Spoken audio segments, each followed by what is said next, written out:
cell. So this is a camp where we try to understand the truth, try to find out the truth, and truth not outside but within.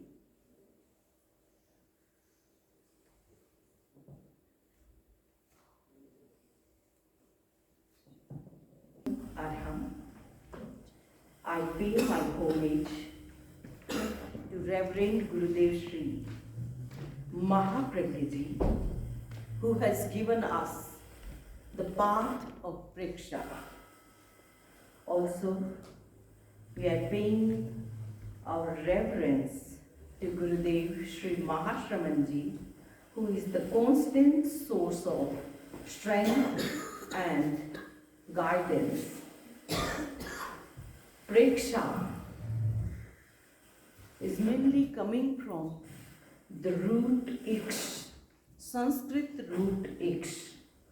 And through Priksha, we try to see ourselves.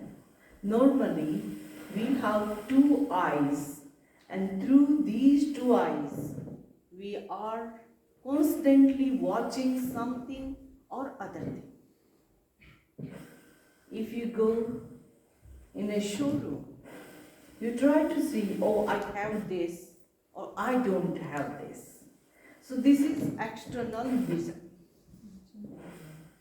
We try to find out what we don't have, how I can earn, how I can get. And if I have to walk extra mile, overtime work, then I have to get that thing. Okay, I will pay back. Maybe I will buy it with some date, but sometime after I can give back. So this is one way of thinking. So today's topic, unveil your greatness.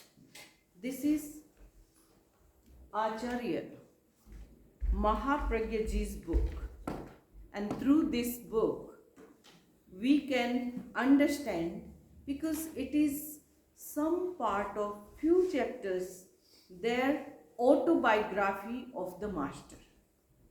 He wrote his own experiences, and through the experiences we can see there is a path. So Unveil Your Greatness is a book, and through this book we can go line by line and understand how he has achieved the one-pointed concentration, how he enhanced his horizon, and how he got his mission, and how he created a vision of Priksha. So awakening of the inner voice, and that awakening is not outside. Better not to use mic. Yes. Slide. So the awakening, sun arises. Rising of sun create opening of the birds, flowers, nature, and even our brain also secrete different secretions, melatonin, and due to that a person feel very good to awaken. So awakening became your own voice, inner voice, and I came here to know myself, and through your own self. There is nobody who can help me, just our own psyche and our own mind and own senses. Next. Who am I? What is my external identity? So if you have your own driving license, your own birth certificate, your degrees, and there how to write your name, then place yani your address, then position, what degree you studied, and what is position in your company, in your business, what is your role. And then there is so many relations. If you are married, you have different relations with different person, and if you are unmarried, you have different way to like give your identity, external identity. So who am I? To find the answer of this question, we have to understand our existence. Our existence is dual existence. Next, it is not my psyche or my body who speaks or feels or hungry. It is me who speaks and feels the hungry. So hunger is not an external phenomenon. It is something inner. I speak, I eat because I'm like a dawn, and where my body and psyche come together. You see, dawn time and dusk time. So there is a meeting point of darkness and light, meeting point of subtleness and grossness.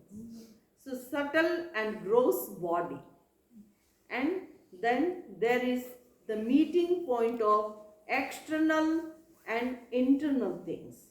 So dawn is very important time, as well as dusk is very important time. And according to meditation gurus, that try to keep out 2-3 minutes for yourself. If it is early morning when sun is about to arise, that is very important time. Don't talk, or don't sleep. Even that is the time where you can absorb lot more energy for yourself. If you are sleeping at that time, you become a loser. And same time, dusk time, if you heard in your houses, oh, Satu Sinja hai, don't sleep at that time. If sun is going to set or sun is arising, that is not good time to sleep, not good time to eat, or not good time to talk.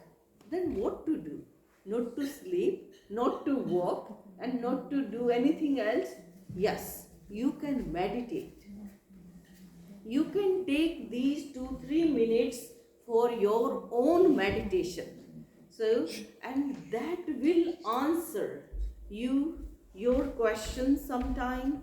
That will give you a chance to understand yourself. So, dawn and dusk. We have seen Acharya Mahapragyaji so many times during the rising sun time. He is always in meditation for 2-3 minutes. During the sunset time, always we have seen him in meditation. So those who take care of the time, which is very important, so time of dawn and time of dusk. Then who am I? So second answer, so it is not a surprise. He himself narrates to me that I am a dependent. We are not totally independent. We have some dependencies. So every living being is dependent. I live because the flow of life force within me, that is vital energy. My health depends on the food and water, while my life depends on the life force. Sometimes we have seen very bulky, fat person but less energy, thin person with more energy. So energy and mass is not the same thing. So we are dependent on our body, our mind, and also we are dependent some external things, water, food, and Life means acceptance of dependence on these elements. Then Acharya Mahapragyaji said, who am I? Answering the same question. So it is not a surprise to me that I am a dependent. Every living being is dependent. And I live because of the flow of vital energy, which is invisible. So invisible energy is around us, and vital force is such a energy which is everywhere in the universe. If you are still for a few minutes, you can absorb that energy. So this energy is very, very important. Next, I'm incomplete and want to be complete, want to become complete. This is the starting point of my journey of non-violence. Incomplete because becomes complete when what is, means what is the element, and is replaced by what is not. So here very important philosophical aspect of Netivad in Acharang Sutra. It is explained. Is your soul is like a square? No. Is it rectangle? No. Is it colorful? No. It has any shape? No. Any size? No. Normally when we talk to each other, okay, if you are going to USA, bring this type of thing. My size is XL or extra and large or small or medium. We always tell whoever buy for us.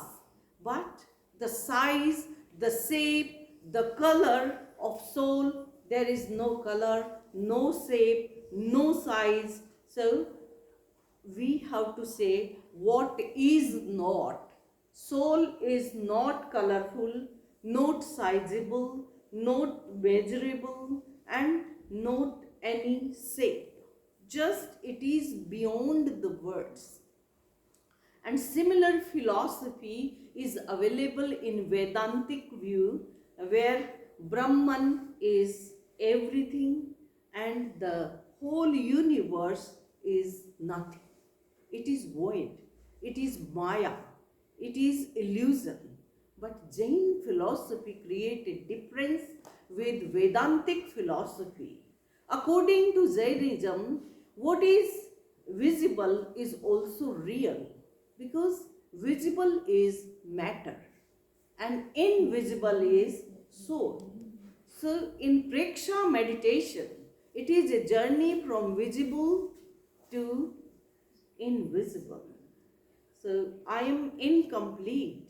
If we understand I am incomplete, then that is our limit, and what I am and what I am not. That is also a way of meditation, and that meditation is Vichay Dhyan. Vichay Dhyan means you are discarding those elements from yourself. I am not anger. Then who is angry? Sometimes we get angry. So it's false statement.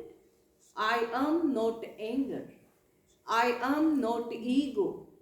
I am not greed. We all greedy. I myself still can say we have anger, ego, greed, deceit. Maybe the limit is different, the ratio is different, but every person have some sort of other sort of anger. Everybody is boiling at different degrees. Degrees may be different, but we have. But if you go in the pure meditation, and in that meditation we say, I am not anger. My soul is not anger. My Atma is not anger. So anger is not my real nature. And this is the goal of Preksha. Try to discard all these things.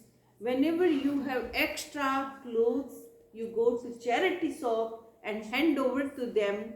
Okay, we don't need, if somebody can use. But nobody is using your anger, ego, greed, deceit, because that is not real nature of yourself. And this type of insight we can have through Priksha meditation. So our existence is full of two matters. At present, we have material body and consciousness, that is our soul. So the central point of our existence is consciousness, Chetana, and that consciousness is made of two elements. Uvavoga lakhano jivo. Uvavog means upayog. Upayog means here means the knowledge and perception. Knowledge and perception, jnana and darshan, two important elements of our personality and power of soul. And therefore, in Preksha meditation, try to understand yourself, try to know yourself, and try to go in the deep layer of your existence. So, dualism, metaphysical dualism forms with Jiva and Ajiva.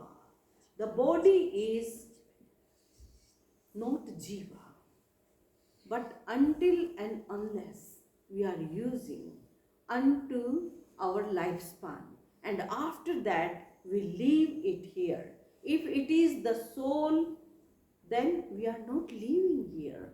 What is our real nature, we cannot leave behind.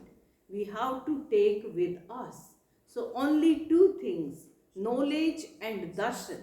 Jnana and darshan will go in next life. But the body, your whatever you collected, you earned during this life, you have to leave behind. So this is very, very important, and we can understand through our existence. So now Acharya Mahapragyaji again raised, who am I? To understand the dual existence. So I have no faith in statement that I remain who I am or what I am. So who I am and what I am. In what I am, we have to understand our real nature. So human always have greatness because they have reasoning mind, and through this reasoning mind they can progress towards the purification, and through this real nature we can find out and we can achieve our real nature. So the key feature of this, is there any hurdle? Next we have mind, and sometimes our mind became in two parts. One statement, oh, this person is good. But second time, no, there is something wrong. This person is not totally good. And then our mind start a different play for the person. We don't want to see the person, we try to see what is happening now. And through this happening, we make our mind, okay, this person is good, this person is bad. But we never try to see the real nature of the person, whatever happening. If someone helping us now, we say, you are so good, so kind, so much good, and giving us a helping hand. And next day, that person deny us, I'm not going to come, I'm not helping you. Then I see, oh, this person is not right person. This person is not helping us. So we are making our mind according to what person behave. But behavior is not the truth. Because sometimes he has time, she has time, sometimes her mood is not good, sometimes mood is good, sometimes health is not good, sometimes health is good. So all these are very, very important factor for us. And our senses, they collect all the raw material, raw information from the behavior, and on that behavior we make a truth. Might be that is half truth, that is not whole truth, because our perception is not clear. If you have your daughter-in-law, and if she say, okay mom, okay mom, okay mom, then you feel, yes, I am a lucky lady, my daughter-in-law is very, very good.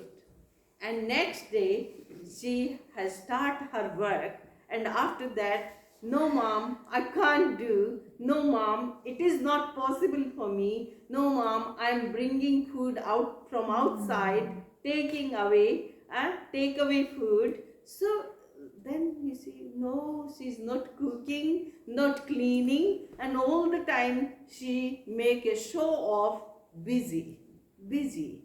Is she busy? Really busy? Or her mind changed? So now your perception start changing. You don't know the whole truth. And if you don't know the whole truth, you cannot make a right or wrong judgment. So it is very, very important. Those who follow the path of Praksha, the Praksha meditation always insist you try to understand the person in different aspect.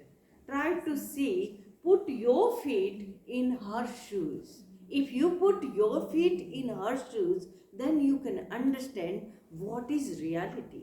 So, mind sometime making right and wrong decisions, senses, they just collect the truth and collect the raw material for the mind. So, senses are not always right.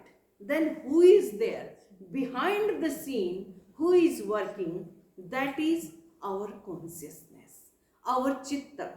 And if your chitta is devoid of rag and devoid of dvesh, if your chitta is in a stable position and in the path of vitaragata, in the pure consciousness or pure perception, then the outcome of your judgment is different.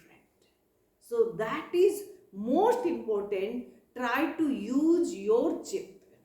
And if you see through the consciousness, then the truth and the statement totally different. Now, next. Your choice leads to your destiny.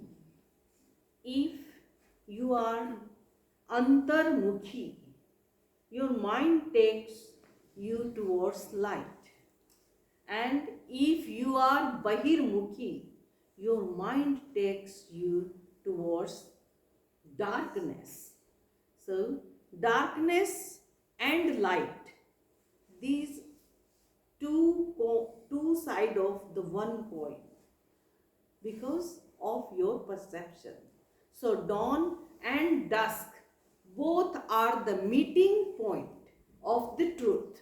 And if you see that, then you can understand better the truth. And therefore, meditation on the rising sun, meditation on the setting sun is very, very important part of our consciousness. So take out 2 minutes for yourself, and that 2-3 minutes really create a new opening a new horizon in your life. So mind and its function. So mind has all three kal, means the time of past, it has memory of past lives. Sometime, if you have heard Jati Smriti Gyan, Jati Smriti Gyan means memory of past lives. And that memory could be one life's memory or many lives, at least 9 lives of. You can have consecutive 9 lives of memory. So, very important.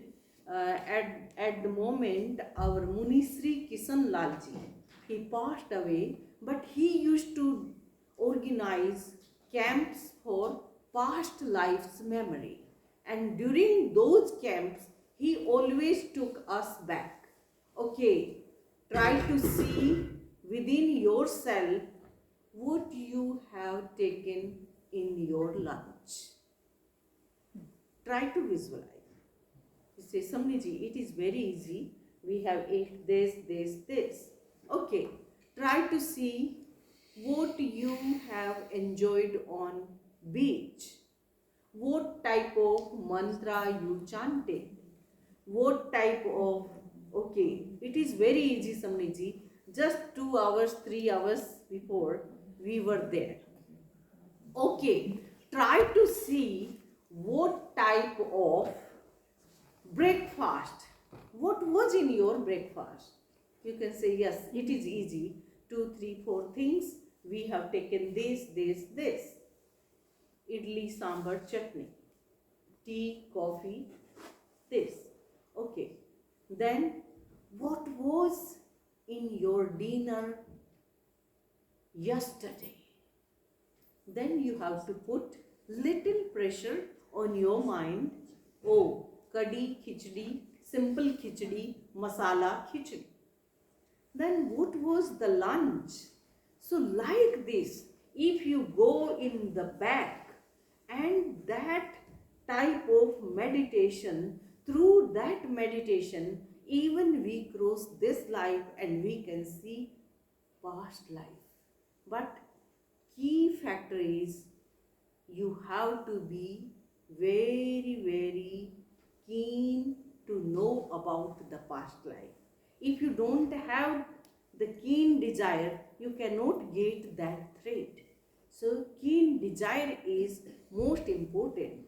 If we see in Bhagwan Mahavir's life, there are many examples, and in those examples, just Mahavira said, okay, Megh Kumar, remember your past life. With one instruction, Megh Kumar seen his past life. Not only one life, maybe 2 or 3 lives. And during those lives, he was an elephant. So what is this? It is a meditation.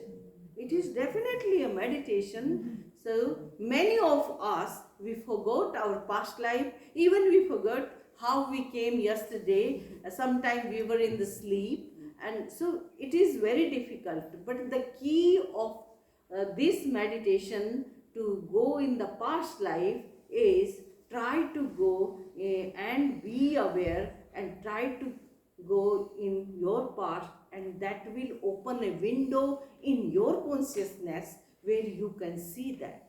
So past means memories, and that is no more. But I have seen Munisri Dharmesh Kumarji. He said, I can see my lives, not only one life, but many, many lives. So these type of memories giving us a signal, okay, there was a dark period, you was an animal, there was a dark period, you born and just you passed away. So 9 months in mother's womb, it is a dark period because you are not inside in the light of sun. So similarly, there are many, many incidents where meditation helped to understand, to know the past life. Then future life, that is not yet, but the future is in our hand. We can design our future.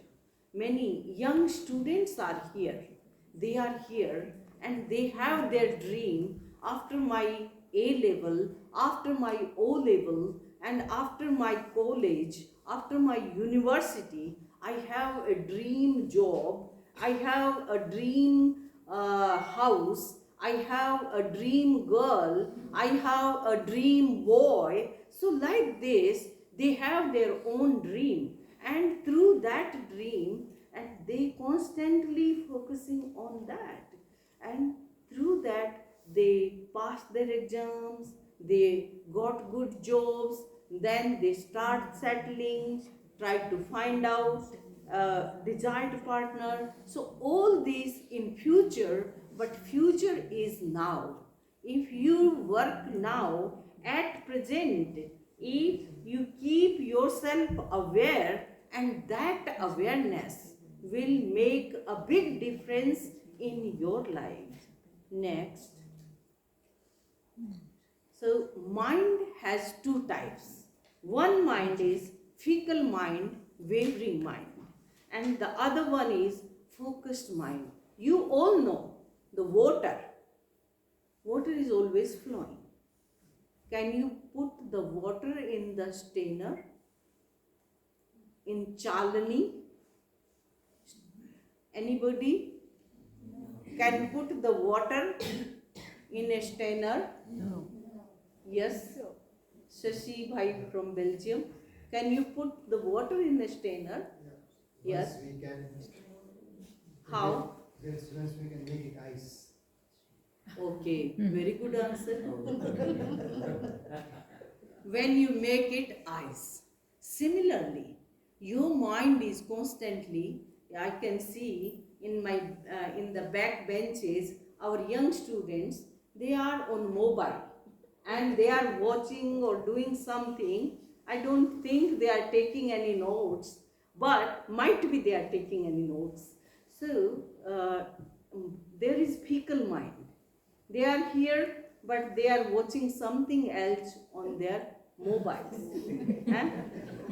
Don't laugh on them. We are here. Sometimes you are also thinking. Some of you still sleeping. Are you sleeping? So, K.C. Jain Saab, Nalin Bhai, all are in meditation. So how we can put water in a strainer? So if the water is flowing, it's like fickle mind. But if water is not flowing, you made ice, then you can put ice cubes in a strainer. So that is the state of meditation. So at the moment we are listening, we are talking, or we are joking. So that is a flowing mind. But when you are in meditation, and you know, when you are at your workstation, at your office, at that time your mind is focused mind. You have to finish several work, sometimes multitasking. One screen, two screen, three screen, big screens are open and you are doing very fast. So that doing is with focused mind. And mind is fickle, it means unstable. Acharya Mahapragyaji, from his own experience, he said, when I was just meditating only in Pratikraman evening and morning, at that time my consciousness, my power, my concentration was different. And when I started meditating 1 hour, then 2 hours, then 3 hours, and after that I seen a miracle. I felt I have plenty of time, because the work I have to finish in 3 hours, I can finish in 1 hour. So that is miracle of focused mind, someone asked Acharya Tulsi, he spent so much time in meditation, 3-4 hours, then when he can do work, because he was from the day one involved in agam editing, agam rendering, agam compilation, and so many work. Then say, how he can finish? Then he said, Acharya Tulsi informed him, don't worry, I know better, because he's meditating a lot, and through meditation his concentration is par excellence, and through that meditation he can even do more work. Similarly, you all are here, so it is not a party time, not a beach time, it is a time for meditation. And specifically our young kids are here, and I would like to say them, really it is a time to learn meditation. Otherwise your mom and dad taking you on nice holidays, better holidays, luxurious hotels, nice beaches, and very good package. So this is nothing in front of that. But you have an opportunity. Meditate 5 minutes, 10 minutes, and you can understand your inner consciousness. And one day when you listen the voice of your consciousness, you can make big decision, right decision, and each and every step into the right direction.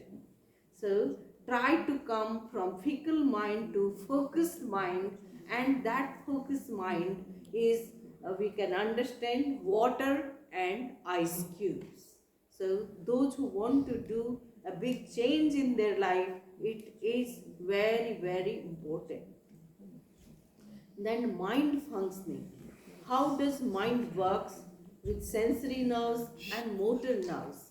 So in between, I would like to invite Dr. Dugard. Is it possible? Can you make it clear into 3 minutes the loop of the brain and motor nerves, sensory nerves, and signals, how it works? I know whatever I will tell, that is my book's knowledge.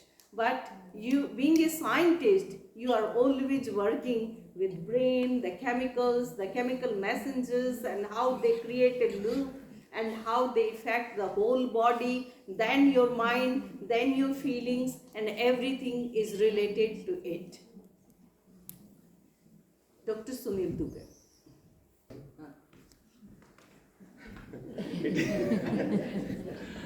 I was not sleeping.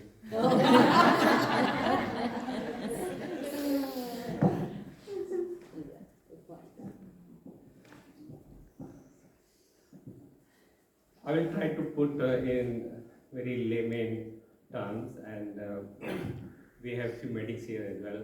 If they want to interrupt and add something, they are welcome. So the two things Samani mentioned, one is like motor and sensory. So sensory, like in physiological way, motor is which is going from brain to our body. From sorry, I'm a bit nervous. So like whatever we create, thought process, instruction, or any thing we want, we send signal, and signal comes to body. So like we want to lift hand, so it's like a motor function. And we also perceive, like we have 5 senses, and they are called like sensory part, and through that we send information to the brain to process it, and then we make understanding of what is happening. So I'm standing, maybe I'm nervous, so what happens? These signals goes to our brain, and brain start to process it, what it should do. So Sunil can speak. So that is one way. So like what happens when we are nervous, like BP goes down, heart rate increases, we try to stabilize. So mind process that way. So that is very simplistic way of understanding mind. But as Sabdinji was trying to explain, so I will not take now more than 2 minutes, but I will try to put my own way of understanding it. So we have two types of functioning. The way mind functions is, it always try to work with minimal energy.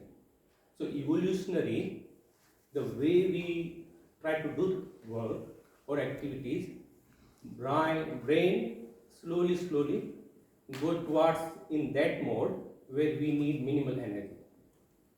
So like when we learn driving, definitely we are very conscious. Should I look on gearbox, change first, second, third, or I look ahead, or I look mirror, side mirror, lot of stress when we learn. And for every activity, even for speed, we are very conscious. Then over the period, we reflexively drive. So mind at minimal energy doing lot of things we don't realize. We control speed, we look ahead. If we are talking on Bluetooth, we are listening that as well, processing that as well. So just imagine how many activities we do with minimal energy, minimal attention. So that is like a reflex activities. Brain through reflexes try to go in minimal energy mode. So now, as Samani was explaining, another 1 minute I will take. So Samani was trying to say how we can go into meditation or in the state where we can change for anything positive we want. So like lot of thought process comes, lot of time or many times like we have negative thought processes. Definitely everyone try to reduce. Nobody wants to kill anyone, harm anyone, or doing something negative or something bothering, then definitely it is harming ourselves, but we want to reduce it. So how we can do that? So then one example I want to give is, many times you think like we read in news or we see in our relationships, sometimes in moment of anger, greed, or any like negative emotions, we take some actions which are very harmful, maybe for us, for other person, for family, for community, or for country, or for the wider world. Why it happens? Though we know that person is so intelligent. So what has been known so far, like we at subconscious mind, and then as a human being, and we are lucky, we have neurocerebrum which control our higher functions, which includes like emotional thought process, thinking. So thinking brain we have, no animal has. So that thinking brain controls our subconscious part. But as I said, minds try to work at minimal energy level. So evolutionary, we have innate way of working. So innate way of working is fight or fear. So fight or flight, or like reflexively doing something. That's why many times like when we are angry, suddenly we shout and then we realize, oh, I should not have done that. So how we can do that? So I was trying to, sorry, I'm distracting, I'm not a good speaker, but I'm trying. So what experiment they have done is, like sometimes a person can murder someone. So what happened, like in amygdala, that thought process comes and we take action. That is like our innate way of working. That is like an animal instinct to protect ourselves or to dominate, to protect ourselves. We kill, then we realize, oh my God, what I have done. Because that innate reflex activity is at milliseconds. And the higher brain controls those other part of brain activities, but it takes longer. So by the time that activity comes in picture, we have done some or taken some actions. And that's why many times we see wrong thing happen, wrong decision we take and we lose everything, or like even big crime happen. So the point I was trying to say, we can train our mind, and through training, those reflexes can be sharper and sharper, and then our brain can do those things at minimal energy level or like reflex. So like we can control thoughts, we can do whatever we want to do in our life, like we want to learn something, but we are distracting ourselves or not willing to do something.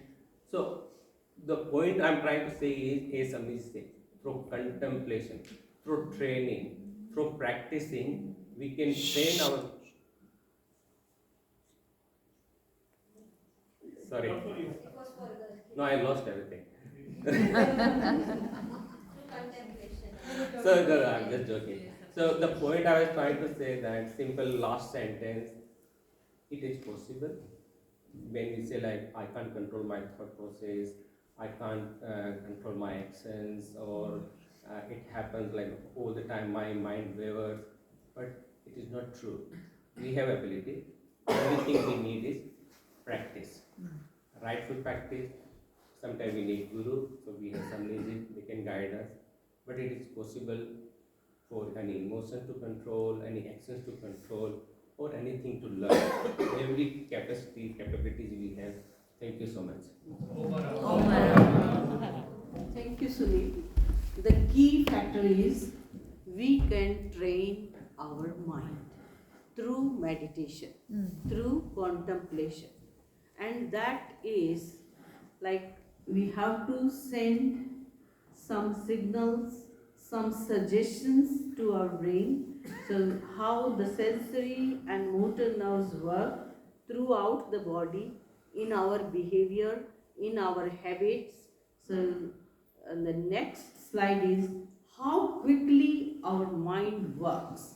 So, I think in nanoseconds, in picoseconds, the mind is working so fast, like a light year. So light comes from sun or from the other planets to the earth. That is also very speedy work, but the brain or mind's work is even more subtle and speedy. Next slide. So level of mind. Here we can understand the role of meditation. The first is attention. So initial level, if you are at some place, you are attentive. In Corona, we all are working, even we Samnijis are also working from home. We are working in 10 countries, but on via Zoom. Just first time when we started Zoom, we felt there is no audience and whom we talking. But slowly we overcome that. So, if you are in front of someone or you are in your private room, two different things. There you have your own facilities, own openness, and own swatantrata, independent. But when you are at office, so everybody, first of all, they check their tie, their collar, their everything is right, okay? Ladies, if they are going outside, they try to see their hair, their eyes, their liner, their lips, lipstick, everything they check. Why? It is attention. Am I right? No answer. Yes. Because we are outside. So it is brain function and mind function, also our body also became active. Then second level is concentration. And here it is medium level. First attention is initial level. Everybody, most of the people do that.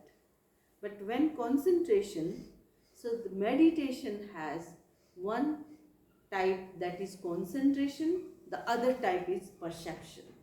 So concentrate your mind on the throat, on the top of the head, on here and there. So that is concentration. So when you totally engrossed in writing a exam, at that time, whatever happened, you don't know, because you No, the every single minute, not only minute, but every second is important. So you are totally engrossed.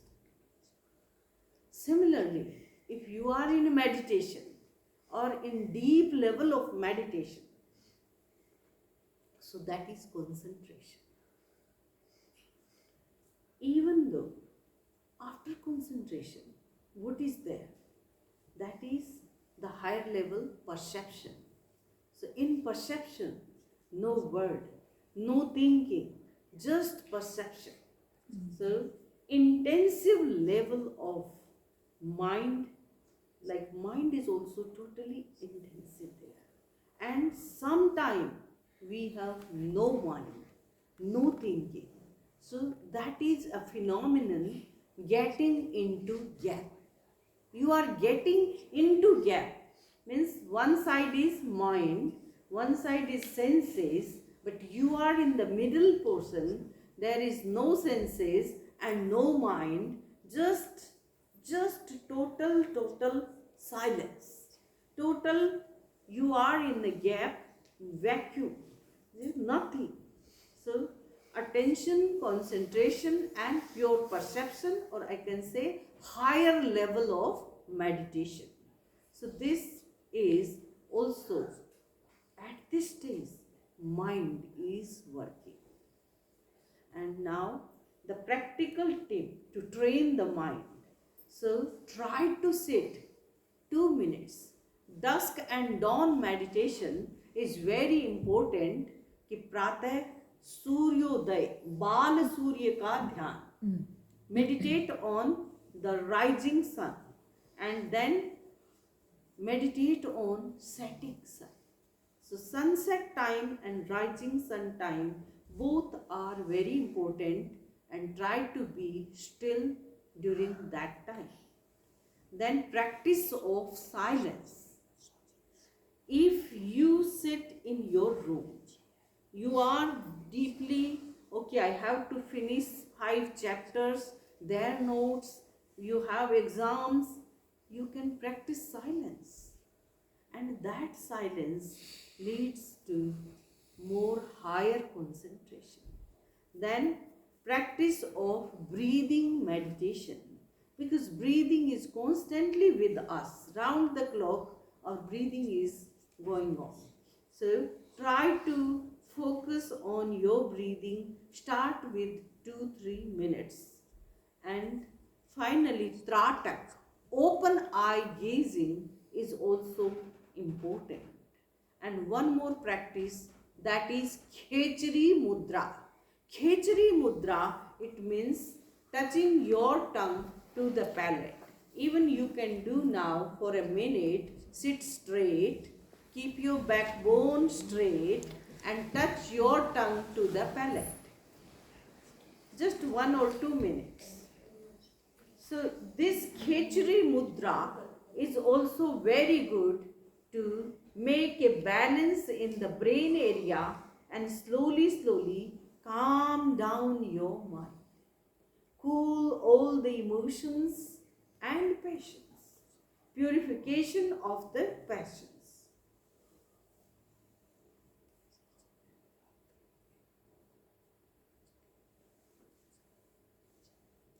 Breathing will be normal.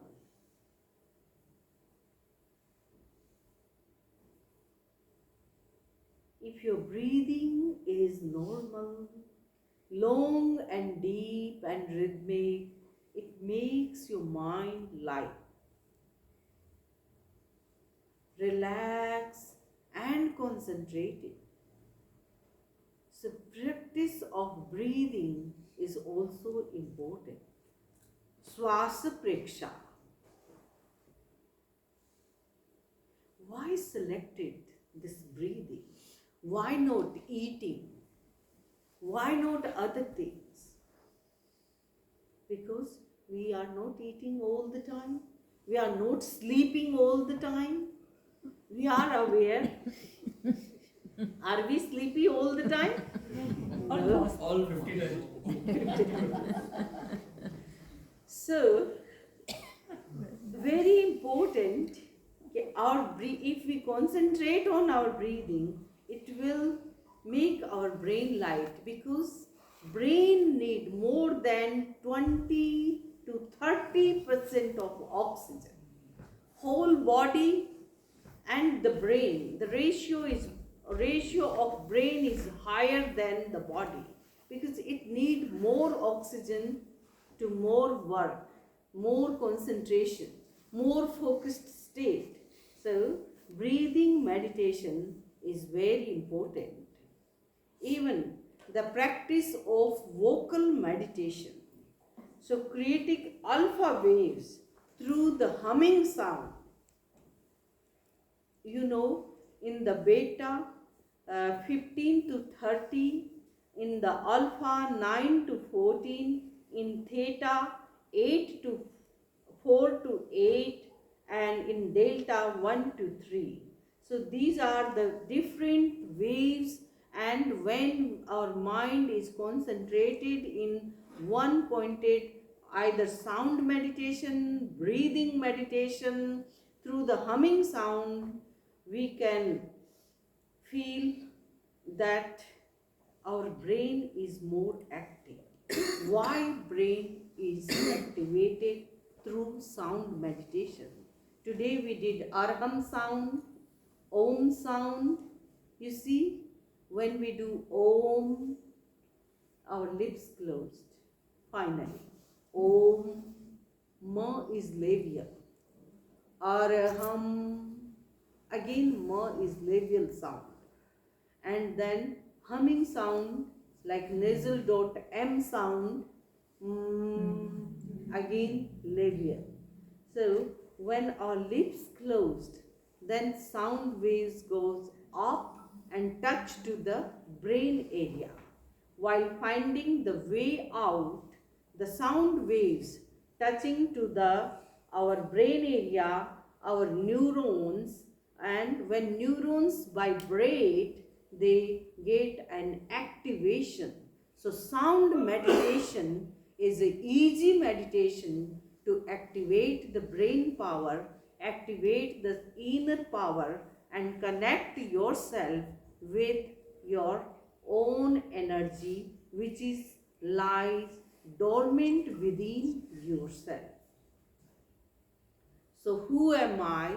My original existence is, today we can say, okay, what is past gone, what is future not in our hand, only present moment in our hand, and whatever before we don't have, and whatever in future we don't have, only the present moment within us. So meditate and make your moment a higher moment, and also the three levels of ahimsa can come through: not to kill, and consider equal to all, means samata bhav, and a reaction free life. So the third point is, when there is equanimity, samata bhav, or the balance of body and mind, then there is less reaction, more balance within our mind. So Acharya Mahapragya given us path of preksha, awakening your inner voice through pure perception, samyak darshan, and pure cognition, samyak jnana. So perception and knowledge both are very, very important. Next slide. So mostly very important for us. Through preksha we can achieve pure perception and pure cognition, means samyak jnana, samyak darshan, and samyak jnana and samyak darshan is the path of purification, path of liberation, and path of achievement of ultimate goal, samyak darshan jnana charitrani moksha marga hai. Om Arham, Om Arham. If you have